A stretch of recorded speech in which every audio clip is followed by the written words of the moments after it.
Hey, a while back when I was working on the F450, F550, whatever, I had mentioned about the Cummins powered Ford, the old Fummins, and I finally got it drug out, and it's not done yet, but we can take it for a test drive.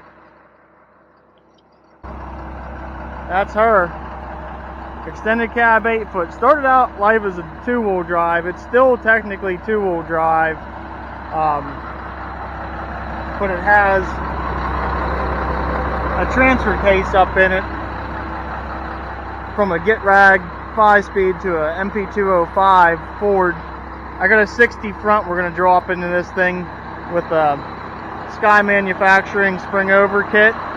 Bring her up some. She's definitely Cummins powered. I got to upgrade the air filter. That's just so that we can drive it around and not suck a bird down the intake. Clean up the wiring. It's far from done, but she's running. She's legal. Dodge Viper red. Needs a bath. She got funk all over.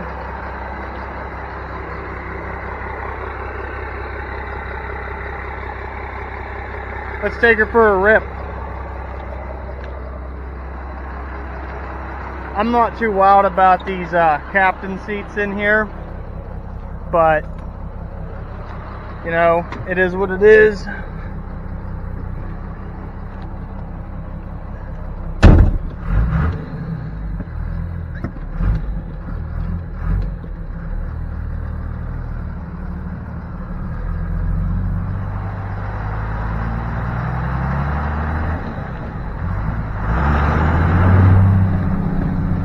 The old girl runs really good.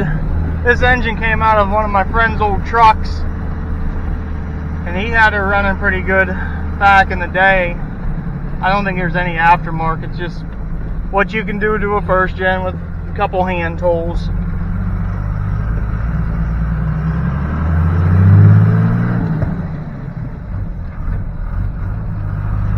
I'm still getting used to this old Get Rag.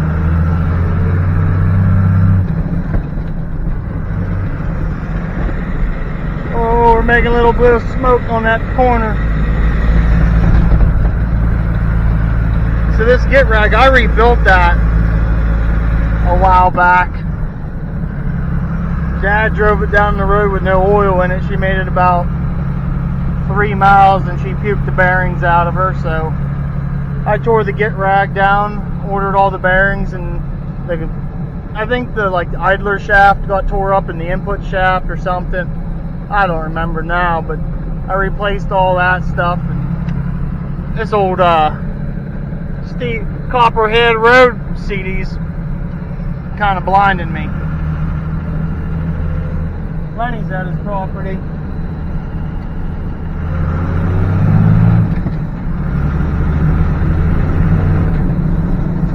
So we thought we had something stuck in the fuel tank.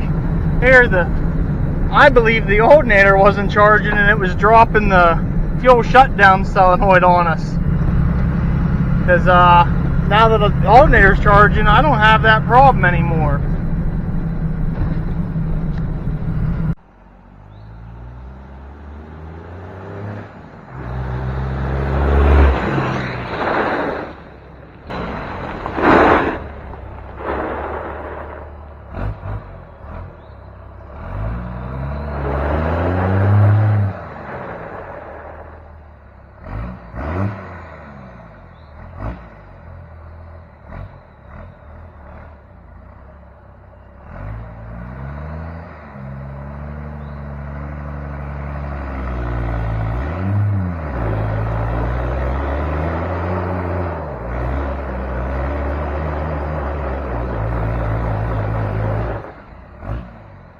I don't want to, that ain't gonna hurt. I mean, if you can't, spin the tire a little bit in an F350, don't even call it a truck. Go lay down on the porch. Alright, let's give her a rip test out the road here. Okay, so I was wrong. The voltage issue was not the problem why the truck was stalling out. is the fuel tank. So I pulled the fuel. I drove it up to the gas station. Let me tell you that part. Drove it up to the gas station, just railing on it like it owed me money. Get the whole way there, just about in the parking lot, the thing dies. Kind of limp over the corner. I didn't get any video of that because like 5 people I know showed up and I had to talk to them and say hi. Got it back home. Got the fuel tank tore out of it. Inside the fuel tank is this nasty. The fuel just broke down and turned into slime. So I went and pulled a fuel tank out of my 94 F350 crew cab schlong box. You know, mint. And this one's not nearly as bad. We're gonna clean it up and stuff it back in the truck, and hopefully that fixes the issue of why the old Fummins build keeps dying out when we're driving. That's gonna get an 8.3 liter Cummins in it next. Come on. Everyone wants to LS swap everything. Let's just be cool and Cummins swap everything. I think that's way cooler anyhow. Alrighty, I'm gonna get this cleaned up, and hopefully we can get some fuel in her and take it for another. Alright, so we are under here putting the fuel tank straps back in. So bear with me, I understand the visibility might be difficult, but I mean it's fuel tank straps. I'm sure if you're watching this, you've probably put a fuel tank strap in before.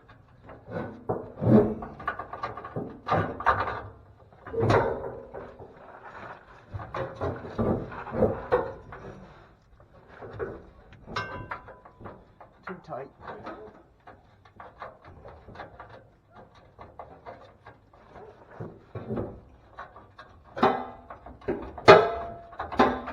Now I got the dang thing stuck in there.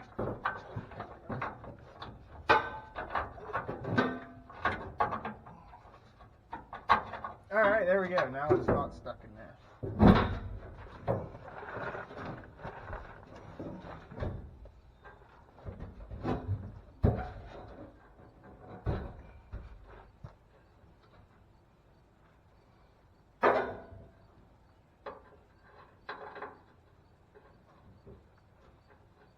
Oh man. That makes sense.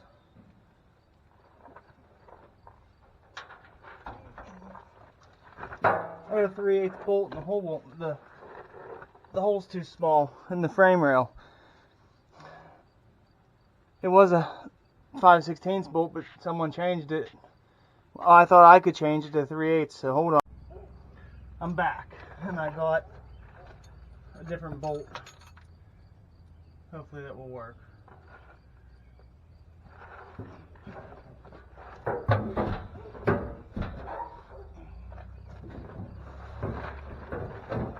Oh, this sucks to try to put in.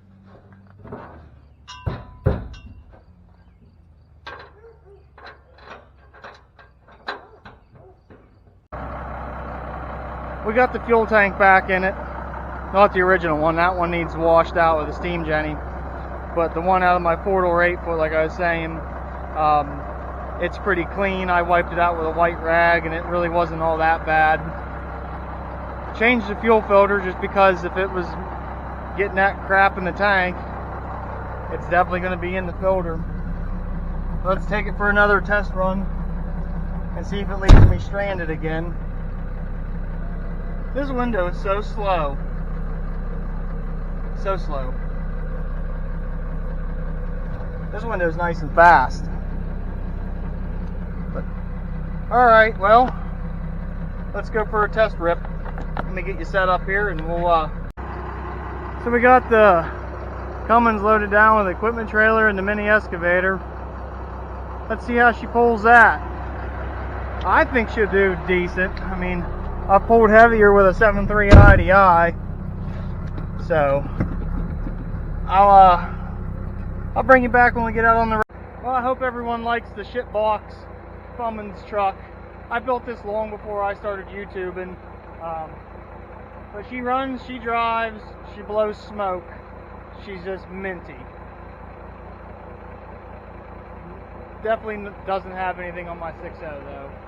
My 6.0 pulls that hill 4th gear, just giving her, you can shift to 5th when you get to the top. Let's check her out one more time, and then like and subscribe if you like this truck. I really appreciate it. I do have another Cummins that I plan on putting into another Ford, the way it was supposed to be in the first place.